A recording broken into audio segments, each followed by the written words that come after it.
إن الحمد لله نحمده ونستعينه ونستغفره ونؤمن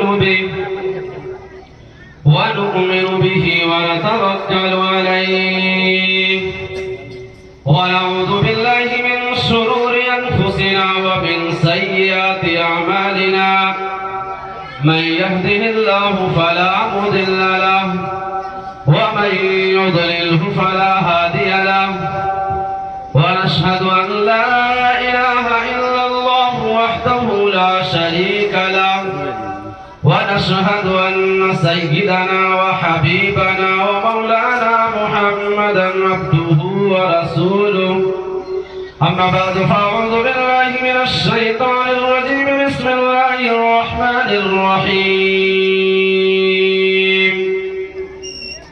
قل إن كنتم تحبون الله فاتبعوني يحببكم الله ويغفر لكم ذنوبكم والله غفور رحيم عن أبي هريرة رضي الله تعالى عنه قال قال رسول الله صلى الله عليه وسلم كل أمتي يدخلون الجنة إلا من أبى قيل يا رسول الله صلى الله عليه وسلم ومن يأبى قال النبي صلى الله عليه وسلم من أطاعني دخل الجنة ومن عصاني فقد أبى رواه البخاري صدق الله العظيم وصدق رسوله النبي الكريم ونحن على ذلك لمن الشاهدين والشاكرين والحمد لله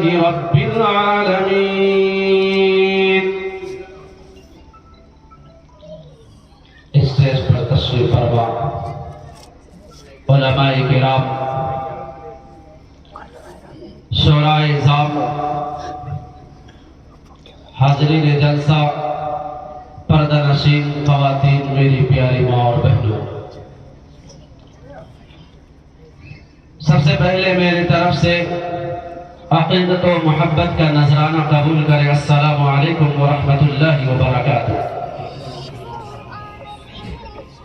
محترم حضرات،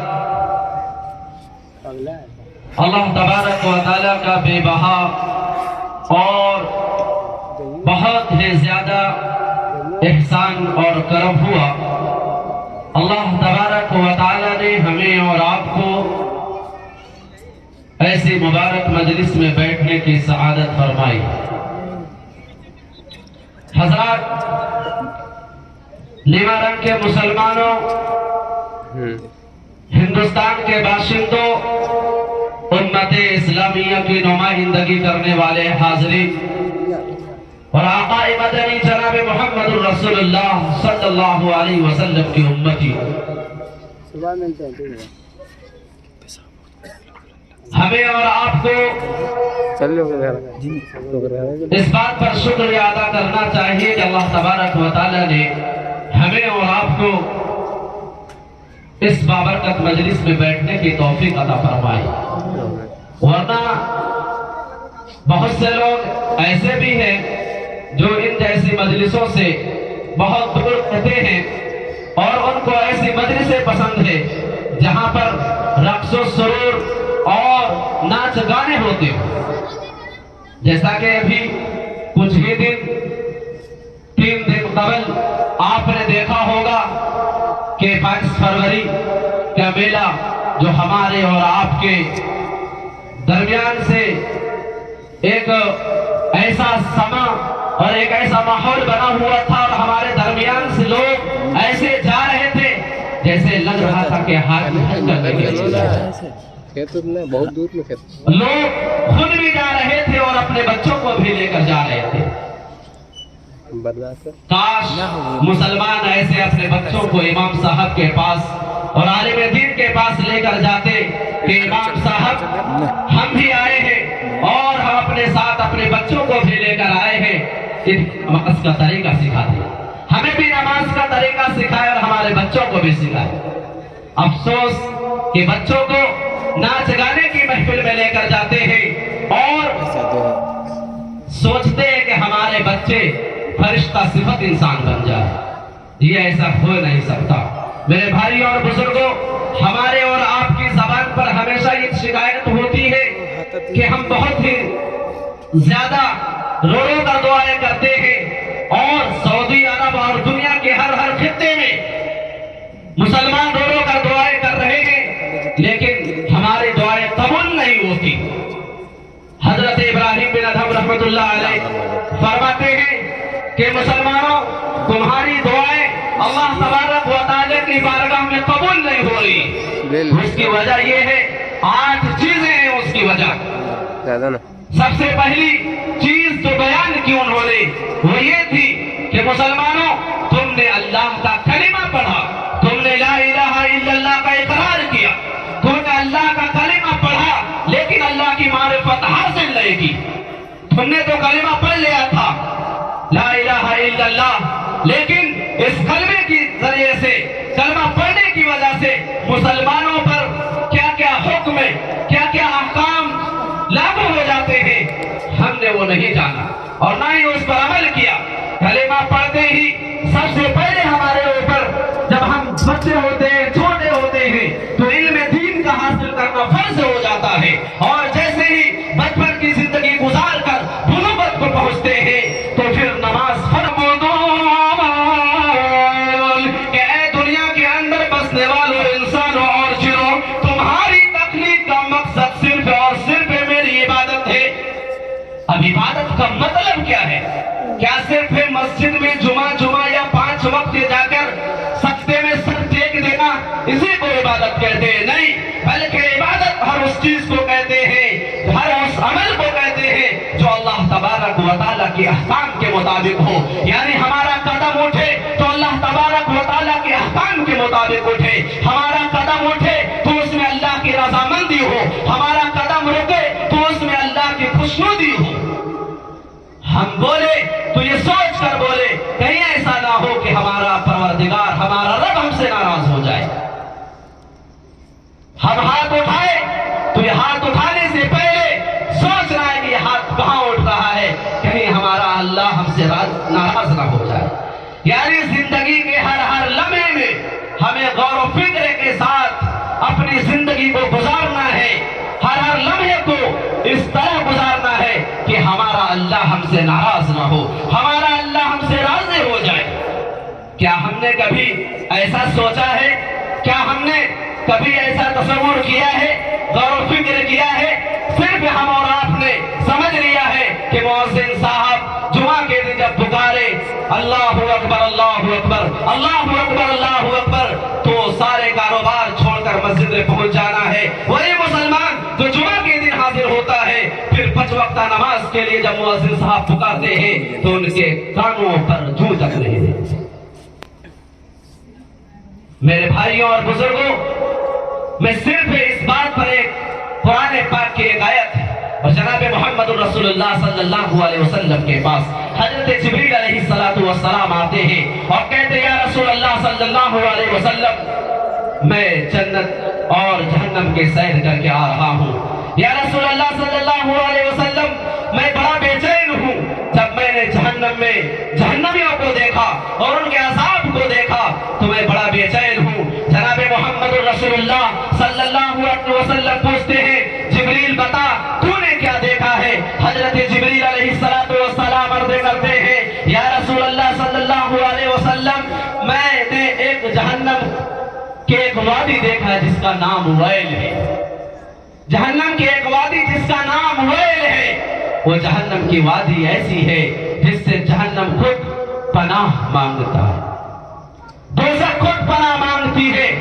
اللہ کے رسول صلی اللہ علیہ وسلم ارشاد فرماتے ہیں، پوچھتے ہیں جبریل بتاؤ کہ اس میں کیا عذاب ہو رہا تھا یا اس کی عذاب کی کیا کیفیت تھی؟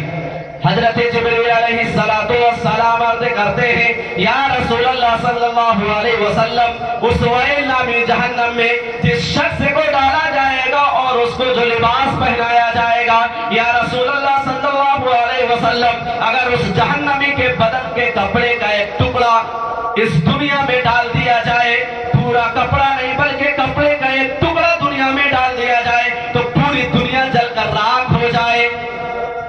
اللہ کے رسول صلی اللہ علیہ وسلم بے چین ہو جاتے، پوچھتے جبریل یہ بتاؤ اس میں کون لوگ جائیں گے؟ حضرت جبریل علیہ السلام خاموش ہو جاتے، آپ صلی اللہ علیہ وسلم کی بے چینی اور بڑھ جاتی ہے، پوچھتے جبریل بتاؤ کہ کون لوگ جائیں گے اس میں؟ آپ صلی اللہ علیہ وسلم کے اصرار کرنے پر حضرت جبریل علیہ السلام فرماتے ہیں کہ یا رسول اللہ صلی اللہ علیہ وسلم اس ویل نامی جہنم میں آپ کی امتی لوگ جائیں گے۔ پھر فرماتے ہیں کہ کون لوگ جائیں گے؟ حضرت جبریل علیہ السلام کہتے ہیں آپ کی امت جائے گی، تو آپ صلی اللہ علیہ وسلم کہتے ہیں جبریل جلدی جاؤ اور اللہ تعالیٰ سے کہو کہ جناب محمد رسول اللہ صلی اللہ علیہ وسلم کہتے ہیں کہ میری امت کو اس میں نہ ڈالے۔ حضرت جبریل علیہ السلام کہتے ہیں یا رسول اللہ صلی اللہ علیہ وسلم اب اللہ کا یہ فیصلہ اور قانون نہیں بدل سکتا۔ آپ صلی اللہ علیہ وسلم پوچھتے جبریل بتاؤ کیوں؟ کہتے یا رسول اللہ صلی اللہ علیہ وسلم اس لیے کہ اللہ کا قرآن نازل ہو چکا ہے، اور قرآن نازل ہونے کے بعد اب اللہ کا فیصلہ بدل نہیں سکتا۔ ہم اور آپ اس قرآن پاک کی آیت بار بار سنتے ہیں، بار بار پڑھتے ہیں، لیکن بدقسمتی یہ ہے کہ ہم قرآن پڑھتے تو ہیں لیکن سمجھتے نہیں۔ قرآن پاک اٹھائیے اور 30واں پارہ پڑھیے، سورۃ الماعون کے اندر اللہ تبارک و تعالی نے پورا واقعہ نہیں صرف اس کی طرف اشارہ کیا گیا ہے۔ قرآن کریم اس کا نقشہ یوں کھینچتا ہے فَوَيْلٌ لِّلْمُصَلِّينَ الَّذِينَ هُمْ عَنْ صَلَاتِهِمْ سَاهُونَ۔ وَيْلٌ نامی جہنم تباہی اور بربادی اس شخص کے لیے ہے جو نماز کو وقت مقررہ پر ادا نہ کر کے تاخیر سے ادا کرتے ہیں۔ مفسرین لکھتے ہیں الذین یؤخرون الصلاۃ عن وقتها، کہ وہ لوگ اس وادی میں وہ لوگ جائیں گے، جہنم کے اس وادی میں جس سے جہنم خود پناہ مانگتا ہے، وہ لوگ جائیں گے جو نماز نہیں پڑھتے، وہ نہیں بلکہ جو نماز پڑھتے ہیں لیکن تاخیر سے پڑھتے ہیں، وقت پر نہیں پڑھتے، وہ لوگ اس وادی میں جائیں گے۔ میرے بھائیوں اور بزرگوں ذرا اندازہ لگائیں، جب نماز پڑھنے والے ہیں لیکن وقت سے بے وقت پڑھنے والے ہیں، اس کا انجام یہ ہو رہا ہے، اور جو نماز سینے سے پڑھتا ہی نہ ہو اس کا انجام کیا ہوگا؟ اس لیے حضرت ابراہیم بن ادھم رحمۃ اللہ علیہ نے فرمایا کہ تم نے اللہ کا کلمہ پڑھا لیکن تمہیں اللہ نے اس کلمے کے ذریعے سے کیا پیغام دیا؟ تم نے اس کی حقیقت کو نہیں جانا، تم نے اللہ کی معرفت حاصل نہیں کی کہ اللہ نے تجھے اس دنیا میں کیوں پیدا کیا، تخلیق کا مقصد کیا ہے۔ دوسرا سبب بیان فرمایا، میں اختصار کے ساتھ عرض کرتا ضرور، حضرت ابراہیم بن ادھم رحمۃ اللہ علیہ نے دوسرا سبب یہ بیان فرمایا کہ تم نے جناب محمد رسول اللہ صلی اللہ علیہ وسلم سے محبت کا دعویٰ کیا کہ میں عاشق رسول ہوں، میں اطیع اللہ اور اطیع الرسول کہ کما حق ہوں، تصدیق کرنے والا ہوں اور عمل کرنے والا ہوں۔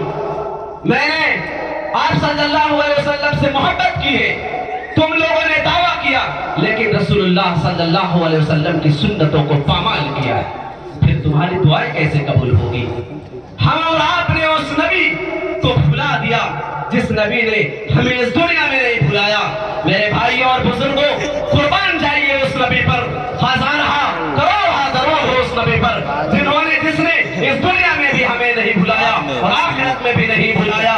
قرآن پاک پڑھیے، حضرت ابراہیم علیہ السلام نے اپنی قوم کو دعوت دی تو آخر میں حضرت ابراہیم علیہ السلام نے یہ دعا کی تھی رب انہن ضلن کثیرا من الناس فمن تبعنی فانہ منی ومن عصانی فانک غفور رحیم، کہ اے میرے پروردگار ان معبودان باطلہ نے بہت سارے لوگوں کو گمراہ کر دیا ہے، صراط مستقیم سے ہٹا دیا ہے۔ اے میرے رب، جس نے میری بات مانی، جس نے میری بات پر عمل کیا، وہ اس کا تعلق مجھ سے ہے، یعنی میرا امتی ہے، اور جس نے نافرمانی کی میری، اے میرے پروردگار فإنک غفور الرحیم، تو مغفرت کرنے والا، رحم کرنے والا ہے۔ یعنی حضرت ابراہیم علیہ السلام نے اپنا دامن جھاڑ لیا کہ اللہ جس نے میری اتباع کی وہ میرا امتی ہے، لیکن جس نے میری اتباع نہیں کی، نافرمانی کی ہے،